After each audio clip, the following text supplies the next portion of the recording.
Hi everyone, I'm Daniel from Cider Security and welcome to the 3 disciplines of CI/CD security.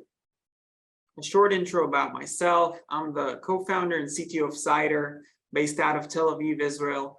And one of the first questions people always ask me when I present myself is, what kind of a name is Cider for a security company? So just to dissolve any confusion, we're called Cider because we do CI/CD security, we do cyber. It's a catchy 5-letter word, and we like cider. So hence the name Cider Security. And what does CI/CD security actually mean? To understand this, we need to come from the engineering perspective and understand what the engineering ecosystem has evolved to over the recent few years. So in today's reality, the engineering train is moving faster and faster, with releases being conducted on a daily or hourly or sometimes minutely basis, with our tech stack being comprised of a much more diverse and dynamic set of languages and frameworks, with the fact that it's much easier and takes a much shorter time to adopt new technologies and frameworks into the ecosystem, with the fact that it's not only our applications which are codified, but our infrastructure, our data centers managed with configuration files stored inside our source control systems, and then a lot of manual processes are deprecated in favor of various automations that make up for our continuous integration and continuous delivery processes.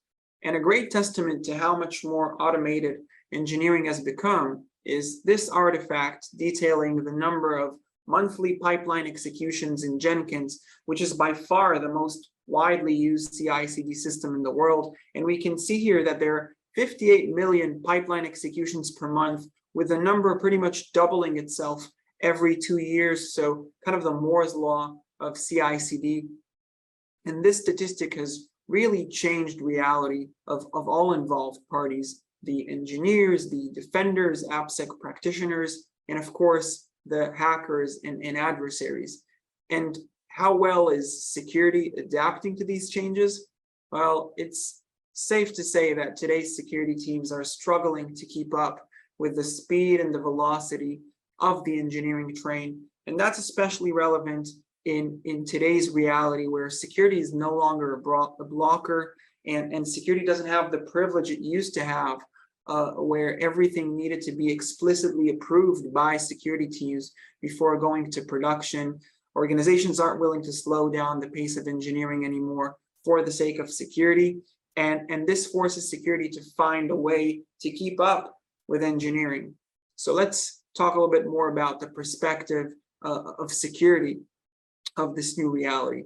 When we look at the building blocks that comprise the engineering ecosystem, we have different systems moving around different types of objects and artifacts and processes, all the way from the engineer's endpoint to production, with a fusion of human collaborators and services and applications accessing these systems, and a wide variety of third parties, as well as access tokens, credentials, secrets that are spread throughout the environment. And the challenge for us as defenders, which are responsible for securing this ecosystem, is that reality doesn't really look like the slide we saw earlier, but rather something more along the lines of this. Even in a small startup, definitely in a big organization, the engineering ecosystem is a big, chaotic, high entropy environment. It's constantly changing and growing and evolving, with each and every one of these building blocks being potentially connected to one or more of the others. And the complexity for us as defenders coping with this challenge stems from how deeply familiar we need to become with the inner workings of this environment in order to properly understand what are the risks and what security measures are required. We need to understand what systems comprise our engineering ecosystem, what repos exist in our source control, what pipelines exist in our CI and CD systems, how do CI pipelines connect back to source control to fetch code, build it, test it, what programmatic credentials, tokens, secrets are stored within our CI and CD solutions, and what is the scope and permission for each one of those secrets. And then how do CI and CD pipelines ultimately take code, build, test it, package it, upload artifacts to artifact repositories, container images to container registries, and then which pipelines using which permission and which method of access are ultimately responsible for deploying workloads to production. Once we know all of this, we need to understand which humans and which applications and services have access to which part of this complex ecosystem and how. And ultimately, what we're looking at right now is what the modern engineering ecosystem looks like under the hood. And unless we as defenders have this level of deep familiarity and knowledge with the environment, it's very hard for us to derive risks in the environment, and it's very hard for us to make smart decisions on what controls and measures we need to implement to secure our engineering ecosystem. And that task of mapping the environment is not a trivial task, given how fast-paced and dynamic the engineering ecosystem is in the modern engineering environment. And I can tell you from personal experience that in many organizations for security, trying to understand what's going on and maneuver through the engineering environment feels sometimes a bit like walking through New York with a map of Tokyo, in the sense that it's very easy to get lost. It's very easy to have partial visibility over what's going on, and we don't really know who to refer to if we have specific questions around different systems or gaps that we identify. And in parallel to this growth and these new challenges and complexities for defenders, what's evident is that the engineering ecosystem has become a primary area of focus for attackers, even some of the most sophisticated attackers out there. So some examples of notable incidents, some of which I'm sure you're familiar with just from the recent year and a half, SolarWinds, which had their build and CI system compromised, ending with malware being spread to 18,000 victim organizations. CodeCov, which was breached, resulting in any organization using CodeCov as part of their CI having their CI environment variables and the secrets stored within them exfiltrated to attackers' servers. PHP, that had their Git infrastructure compromised, resulting in that PHP for a while was bundled with malware containing a backdoor. Dependency confusion, where Apple, Microsoft, as well as many other big and small companies were at the risk of having their CI compromised because of the insecure way they were managing dependencies. And then late 2021, the Koa, RC, UA parser, NPM packages, some of the most popular packages in NPM with millions of weekly downloads, which were compromised and infected with malware. And so this new reality led the entire world, defenders, engineers, attackers, to the understanding of just how easy it is for an organization to be exposed to some of the most critical CI/CD security risks out there, and to the understanding that in this reality, it's not just about security bridging the gap towards engineering, but it's also engineers that are responsible for securing their side of the picture, and engineers are also looking to bridge the gap and understand what measures they need to take in order to keep their environments and systems and processes risk-free. And this really captures what CI/CD security is. It's adapting AppSec programs to the modern engineering environment and allowing the engineering train to continue to move fast without making any compromises on security. And we at Cider have identified 3 disciplines, domains, which together help organizations address these challenges and complexities of the modern engineering environment that we described earlier to build strong CI/CD security programs. They're called SIP, SOP, and SAP. Security in the pipeline, security of the pipeline, and security around the pipeline. And what I'm going to do in the upcoming few slides is walk through what SIP, SOP, and SAP are and how organizations should be thinking about them. Before we begin talking about SIP, SOP, and SAP, we have to keep in mind that, just like we discussed, building strong CI/CD security programs requires us to begin with a very deep level of familiarity with the engineering ecosystem, the technologies, the building blocks, the interconnectivity between the different systems, in order to allow us to be effective and to make informed decisions about the different controls that we need to implement. And this technical DNA of the environment is the base layer for any CI/CD security program. And it requires us not only to map the different objects and building blocks that comprise our engineering ecosystem, but also to understand the nature of the relationship between the different objects and building blocks, understand how they're connected to each other all the way from code to deployment. And once we've obtained that, we can then proceed to taking this layer of visibility and building the SIP, SOP, and SAP on top of it. So let's start with SIP, security in the pipeline. SIP deals with the risk of code or artifacts with security flaws or security misconfigurations making their way to production, with the challenge being to find the most effective measures that are tailored to the organization stack to detect security flaws and misconfigurations in code, in artifacts, and inform the responsible engineer before these flaws reach production. So what do we need to do in order to be good at SIP? First, we need to map what systems store our code across our entire engineering ecosystem, across all of our source control management systems, and what repositories exist within each one. We then need to understand what languages and frameworks are in use within each and every one of those repos. And of course, we have to do that on a continuous basis since, like we mentioned, the ecosystem is constantly changing and evolving.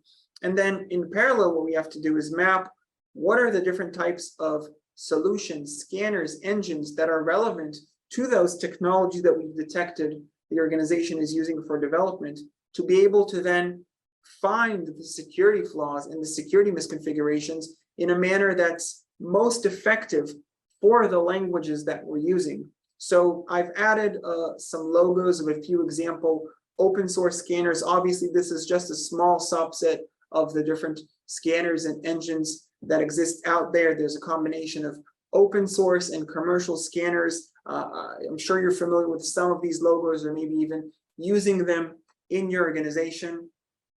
And once we have that knowledge of what are the relevant scanners out there for the stack that is being used in our organization, what we need to do is pair the repos and the scanners together, pair each scanner to the context where it's most relevant in. And we need to do this while adhering to three main guiding principles.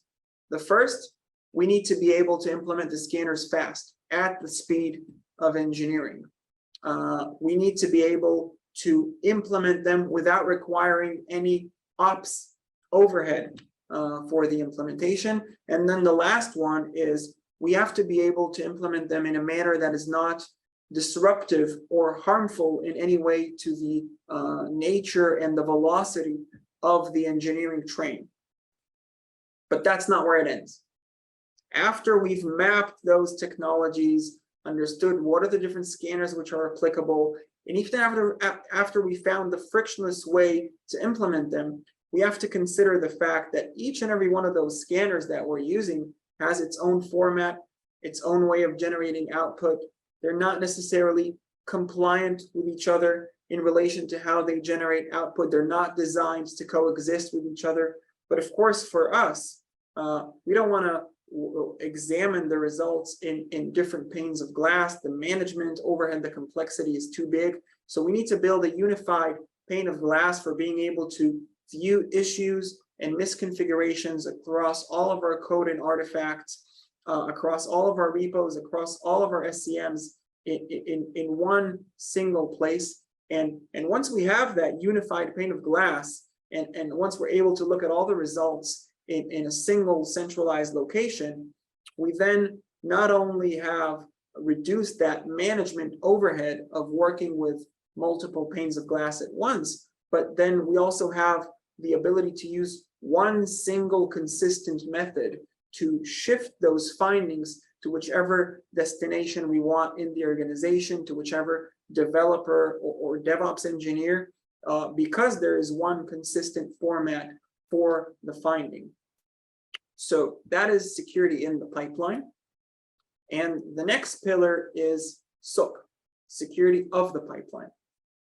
SOAP refers to the security posture and the security settings of the different systems we have within our CI/CD environment, the source control, the CI, the artifact repository, the container registry, and so on. And SOAP comes from the notion that I mentioned earlier that attackers are looking to target, to hack these systems on a more and more frequent basis.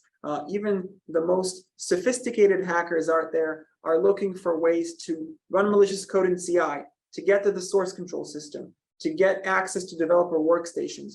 And we need to make sure that the posture of the different systems and processes within the CI/CD environment is appropriate to systems that are targeted by sophisticated attackers. I think the best way to explain how we think about SOAP is by looking at it from the adversary perspective. So everyone knows adversaries are looking to get to the crown jewels. And for most organizations, the crown jewels are production environments. That's where the sensitive data is. That's where the mission critical tasks are running. And then traditionally, there were three primary ways for attackers to get to production. It was either breaching the perimeter with an SSH port that's open, or a SQL injection or remote command execution vulnerability in an application in the perimeter, or by abusing misconfigurations in AWS or Azure or GCP or whatever compute platform is being used, or simply by running malware in an endpoint that has access to production. Now, each one of these vectors has a wide category of very mature solutions that are aimed at detecting and preventing these types of vectors. For the perimeter, we have the web application firewall, the IPS, the periodical pen test that we conduct. For the cloud, we have the CSPMs, the cloud native application protection platforms. And then for the workstations and endpoints, we have the antivirus, the EDR, the endpoint protection solutions. But then, as we discussed, there's a whole new flavor of attack paths and vectors of getting to production, which is through that red carpet that is paved to production from the engineering environment. That vector abuses the native development and deployment flows and systems used by the organization in order to get to production. And SOAP, security of the pipeline, is about having the equivalent of the solutions in blue for the vector of getting to production by abusing software delivery systems and processes. The last pillar is SAP, security around the pipeline, and it addresses the concern of the pipeline being bypassed.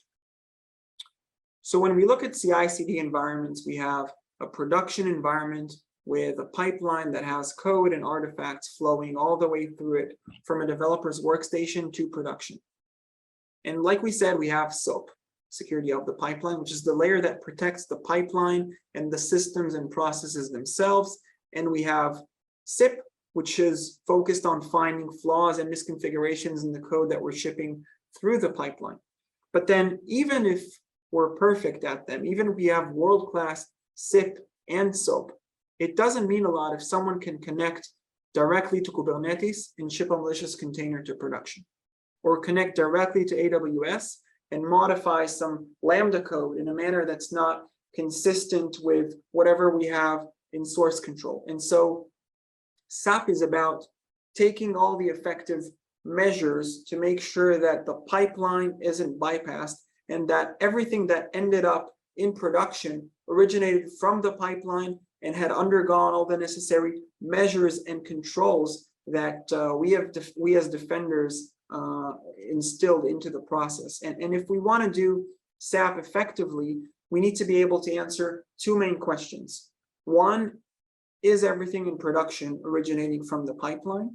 And two, are we using all the effective controls and measures to make sure that no single human or application is able to directly push code or artifacts down the pipeline without having to undergo all the relevant reviews and approvals using measures like protected branch configurations, or various other settings and configurations across the different systems in the pipeline that help us as defenders make sure that the pipeline cannot be bypassed. So now that we've covered the three disciplines of CI/CD security, one important noteworthy initiative, mainly relevant for the SOP and SAP domains, is the Top 10 CI/CD Security Risks Initiative. This initiative, which was inspired by the OWASP Top 10 for Web Application Security Risks, has been designed to provide defenders with the attacker's perspective of CI/CD systems, environments, and processes, and it depicts the main risks and attack vectors in the ecosystem and the required countermeasures for each risk. The initiative is a result of extensive data analysis and research that is based on three main sources. The first is analysis of security settings and configurations of numerous CI/CD environments across multiple sizes, vectors, industries. The second is countless discussions with industry experts from both security and engineering backgrounds around the gaps and challenges that they had experienced in their day-to-day in the CI/CD security domain.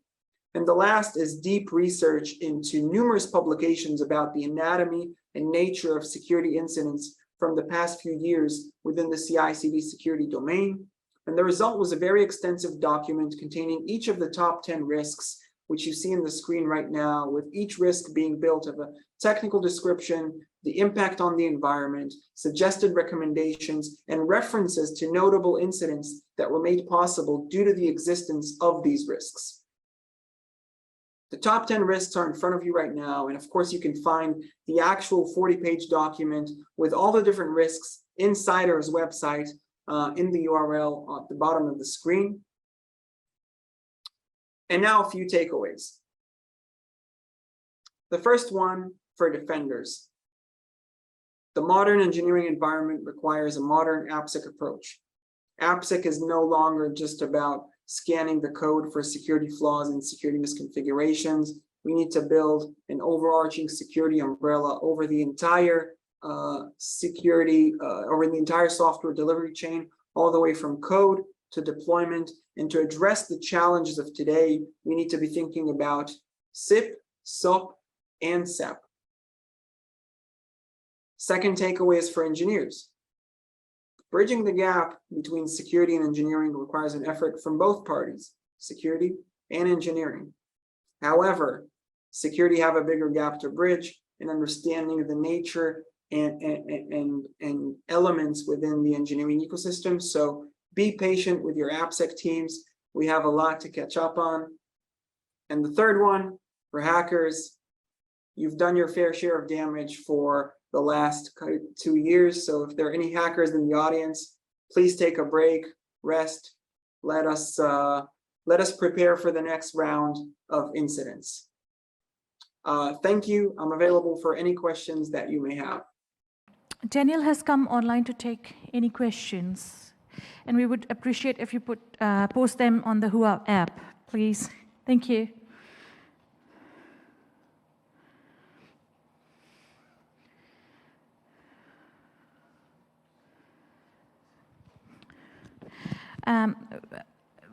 I see two questions there. The first one is, how do we secure our CI/CD pipelines?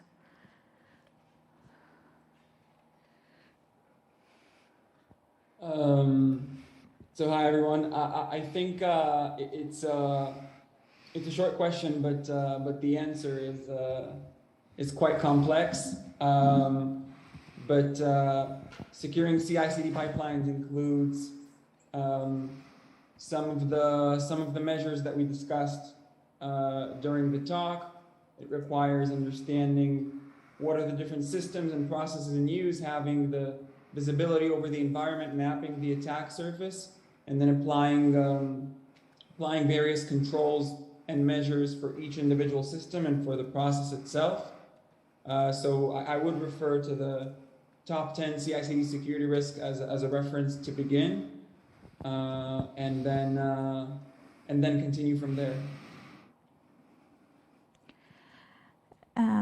The second question is also from Harpal. He's asking what overheads come in maintaining the security in CI/CD pipeline.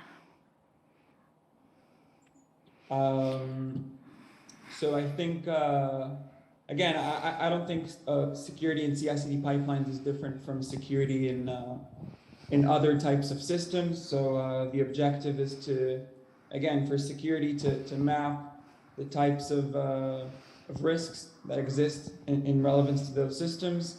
And then obviously the overhead, once those controls are implemented, sometimes has to do with, having controls in place, maintaining the principle of least privilege, of least access. Nothing particular comes to mind that's unique to maintaining security in CI/CD pipelines, but it's the general overhead that's associated with securing systems. Do we have more questions from the audience?